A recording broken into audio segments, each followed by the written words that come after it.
Insurance కంపెనీలు మన జనాన్ని ఒక రేంజ్‌లో ఏడిపిస్తున్నాయండి. మామూలుగా కాదు. మొన్నేమో మీకు టర్మ్ ఇన్స్యూరెన్స్ చెప్పాను. అక్కడ చూసుకోండి, చెక్ చేసుకోండి, తర్వాత సెటిల్మెంట్ ఉండలేదు.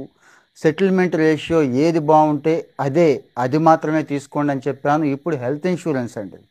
స్టార్ హెల్త్ దగ్గర నుంచి, బజాజ్ అలయన్స్ దగ్గర నుంచి, కేర్ హెల్త్ దగ్గర నుంచి వీళ్ళందరూ కూడా డబ్బులు అసలు పే చేయట్లేదు. ఏది క్యాష్‌లెస్ ట్రీట్మెంట్ ఉంటుంది కదండీ!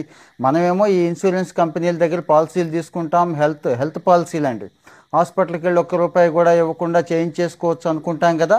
కానీ ఈ హాస్పిటల్స్ అసోసియేషన్ ఏమంటుందంటే ముఖ్యంగా స్టార్ హెల్త్ అండి. ఆ మధ్య వాళ్ళ పేర్లు చెప్పారు. ఇప్పుడు ఈ స్టార్ హెల్త్ వాళ్ళు అసలు డబ్బులే పే చేయట్లేదు. వీళ్ళకి ఆపేస్తున్నాము. సెప్టెంబర్ 22 లోపు వీళ్ళొచ్చి కూర్చొని మాతో మాట్లాడితే అంటే వీళ్ళొక అసోసియేషన్ ఉంటుందండి. ఈ 15,000 హాస్పిటల్స్ ఉంటాయి. అంటే మన తెలుగు రాష్ట్రాలే